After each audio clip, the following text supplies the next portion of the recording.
Hello दोस्तों, एक बार फिर से आप सभी का मेरे चैनल पर हार्दिक स्वागत है। मैं काफ़ी दिनों बाद वीडियो अपलोड करने जा रहा हूँ दोस्तों। मैं बाहर गाँव गया हुआ था एक्चुअली, तो इसलिए जो है वीडियोस अपलोड करने के रह गए।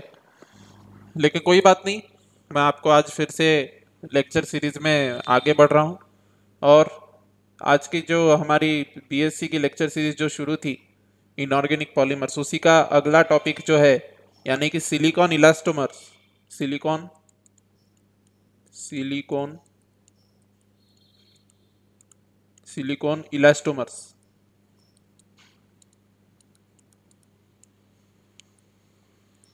सिलिकॉन इलास्टोमर्स को ही हम सिलिकॉन रबर्स भी कहते हैं। इन्हीं को हम सिलिकॉन रबर्स भी कहते हैं। इसके बारे में हम पढ़ने वाले हैं। इसमें ये लॉन्ग चेन पॉलीसिलॉक्सेंस होते हैं दोस्तों। ठीक है, ये क्या होते हैं? लॉन्ग चेन पॉलीसिलॉक्सेंस होते हैं। बताया हूँ आपको पिछले लेक्चर्स में पॉलीसिलॉक्सेंस क्या होते हैं। तो ये लॉन्ग चेन होती है उनकी, लॉन्ग चेन पॉलीसिलॉक्सेंस होते हैं।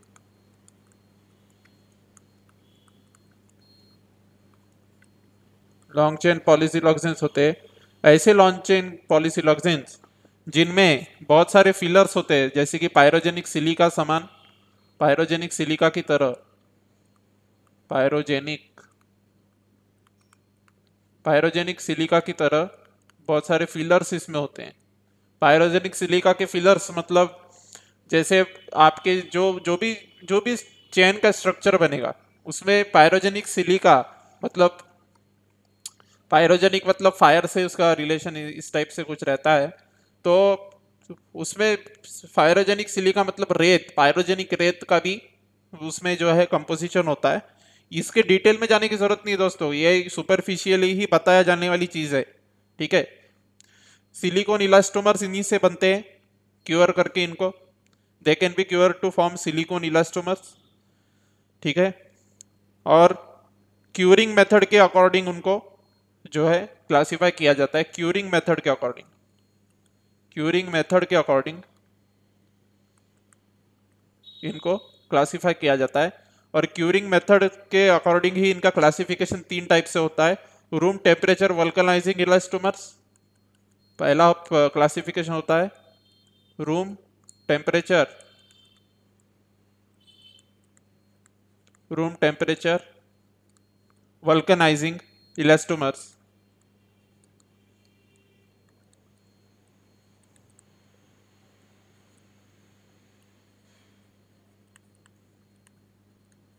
रूम टेम्परेचर वल्कनाइजिंग इलास्टोमर्स मतलब आरटीवी। और हाई टेम्परेचर वल्कनाइजिंग इलास्टोमर्स मतलब HTV. High temperature high temperature वल्कनाइजिंग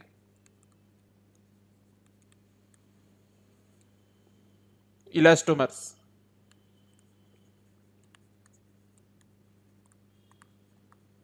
मतलब एचटीवी। और तीसरा प्रकार होता है लिक्विड रबर्स। तीसरा प्रकार होता है, ये काय के बेसिस पे है दोस्तों क्लासिफिकेशन? क्यूरिंग मेथड के बेसिस पे ये क्लासिफिकेशन है।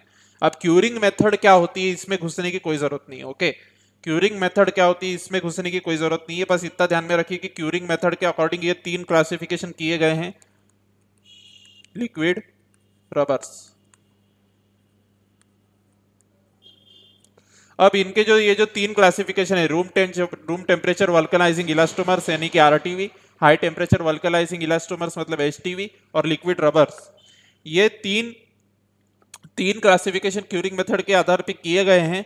और ये जो तीन क्लासिफिकेशन है इनके ऊपर हार्डली एक एक पैराग्राफ, आपको 2 से 3 लाइन इसके ऊपर याद रखनी है। आपकी बुक्स में दी हुई है दोस्तों, आपकी बुक्स में इनके आधार पे दो तीन लाइंस दी गई है। इसको आपको सिर्फ रटना है और कुछ भी नहीं करना है। ये जो चैप्टर है जो है ये जो चैप्टर है ये चैप्टर ही टोटली रट्टाफिकेशन वाला चैप्टर है। तो आपको बेसिकली क्यूरिंग मेथड के हिसाब से इस पे तीन क्लासिफिकेशन है, room temperature vulcanising elastomer, high temperature vulcanising elastomer और लिक्विड रबर। इतना ध्यान में रखना है। और इनके अंदर जो बुक पे जो पैराग्राफ्स दिए गए हैं, दो तीन लाइन आपको इन तीनों की याद रखनी है। अब इनके एप्लीकेशन पे हम चले जाते हैं। इनके डिटेल में नहीं घुसेंगे दोस्तों, ये सब बुक में दे रखा है, इसलिए मैं यहाँ लिख के फिर से नहीं दिखा रहा हूँ कि क्या होता है। एप्लीकेशंस पे चलते हैं, इनके applications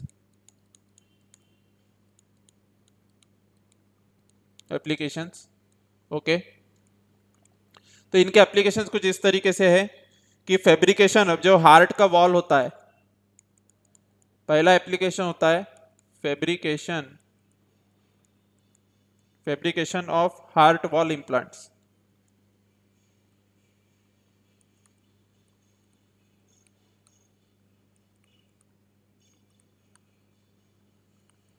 fabrication of heart valve implants इसके लिए यूज होता है। Electrical insulation and plug connector, electrical insulation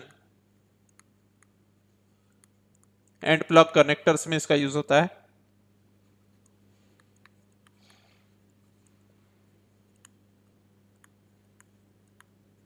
electrical insulation and plug connectors. Oxygen mask में इसका यूज होता है, ऑक्सीजन मास्क में इनका यूज होता है। ये काय के एप्लीकेशन है दोस्तों? सिलिकॉन इलास्टोमर्स, ये सिलिकॉन इलास्टोमर्स के एप्लीकेशन है, सिलिकॉन इलास्टोमर्स। इन्हीं को सिलिकॉन रबर्स भी कहा जाता है, सिलिकॉन रबर्स, इन्हीं को सिलिकॉन रबर्स भी कहा जाता है। तो इनके एप्लीकेशंस कुछ इस तरीके से हैं। ऑक्सीजन मास्क में यूज होता है। फिर चौथा, flexible impressions for artificial dentures. Artificial dentures जो होते हैं, ओके, अब ये डेंचर्स मतलब मेरे ख्याल से शायद दांतों से रिलेटेड ही डेंचर्स हो गए, पर ये आर्टिफिशियल जो भी स्ट्रक्चर्स होते हैं, आर्टिफिशियल जो भी डेंचर्स होते हैं, डेंचर्स मतलब मेरे ख्याल से दांतों से रिलेटेड जो भी फ्लेक्सिबल इंप्रेशंस जो भी बनाया जाता है उसके लिए यूज होता है। तो फ्लेक्सिबल इंप्रेशंस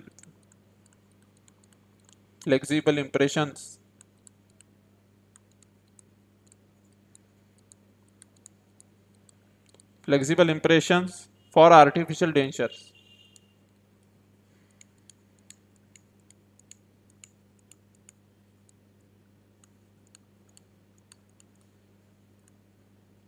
ओके, इसमें यूज होता है making membranes and nipples. Okay, जो दूध पीता है बच्चा तो उसके लिए जो निपल्स बनाए जाते हैं दूध पीने के लिए, तो वो निपल्स बनाने में यूज होता है। मेकिंग मेम्ब्रेन्स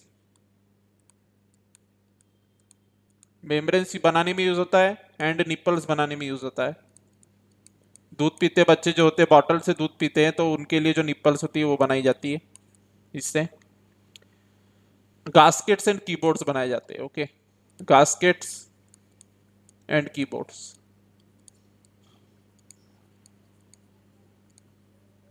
तो ये इनके हो गए एप्लीकेशंस। ओके, अब हम सिलिकॉन रेजिन्स पे चलते हैं कि सिलिकॉन रेजिन्स क्या होते हैं।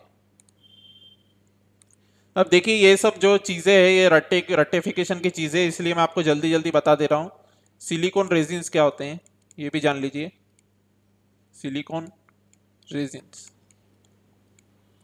ये जो चीज होती है ये सिमिलर टू बेकेलाइट होते हैं, सिमिलर टू बेकेलाइट। जो पॉलीमर होता है ना, बेकेलाइट के स्विचेस होते हैं घर में, तो आपने देखा है वो कैसा होता है बेकेलाइट। तो ये सिमिलर टू बेकेलाइट होते हैं। ये ब्रांच्ड पॉलीमर्स होते हैं, consist of branched polymers, branched polymers होते हैं इनमें, consist of branched polymers. Hydrolysis, trichlorosilanes के हाइड्रोलिसिस से बनाए जाते हैं। हाइड्रोलिसिस ऑफ ट्राइक्लोरोसिलेन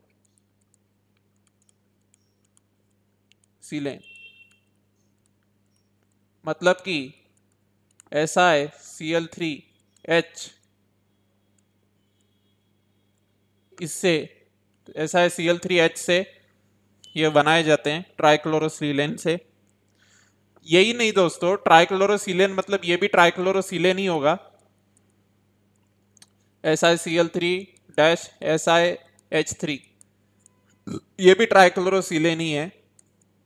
तो इस टाइप के जो भी होते हैं SiCl3H या फिर SiCl3 SiCH3, ये SiCl3 SiH3 और ये इस टाइप के जो ट्राइक्लोरोसिलेन है इनसे ये बनाए जाते हैं। और ये जो है हाईली क्रॉस लिंक्ड होते हैं, ये होते हैं हाईली क्रॉस लिंक्ड। पिछले लेक्चर्स में बताया हूं मैंने क्रॉस लिंक्ड का क्या मतलब होता है। Cross linked LINKED linked, highly cross linked होते हैं और इंट्रैक्टेबल होते हैं। Properties applicative trichlorosilane, small amount of trichlorosilane भी इसमें ऐड किया जाता है। Added with small amount of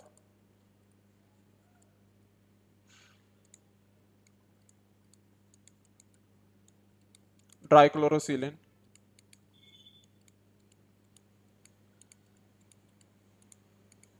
added with small amount of dichlorosilane.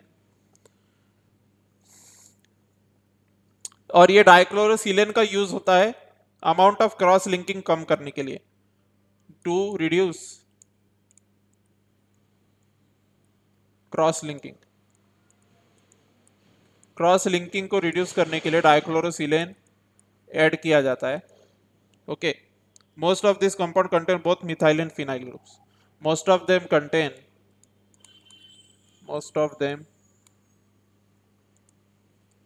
contain both methyl and phenyl groups।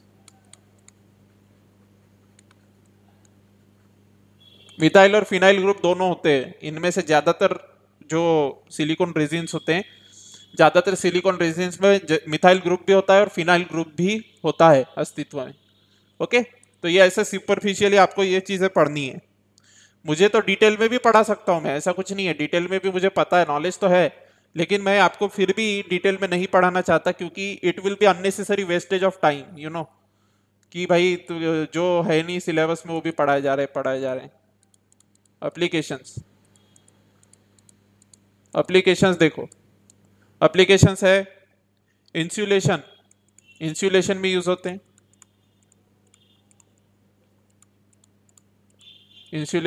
होते हैं, नंबर दूसरा सरफेस कोटिंग में यूज होता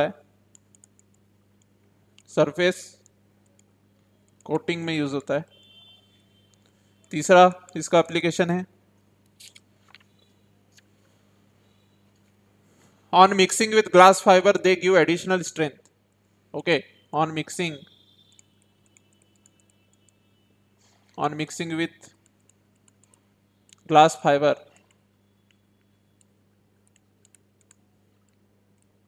they give additional strength।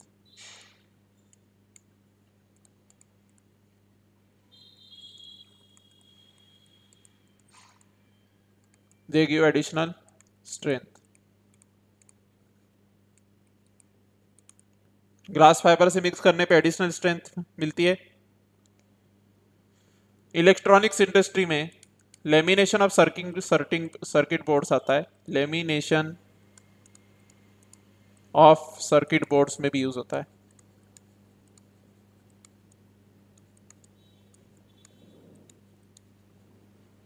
Lamination of circuit boards में यूज होता है। फिर आईसीज एंड एनकैप्सुलेशन जो होता है ना, आईसीज जो होती है integrated circuits and resistors, integrated circuits and resistors के ये एनकैप्सुलेशन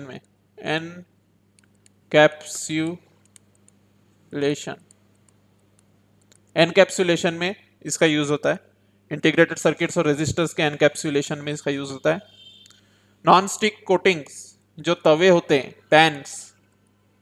पैन्स मतलब तवे की नॉन स्टिक कोटिंग, पेन्स के नॉन स्टिक कोटिंग में यूज होता है।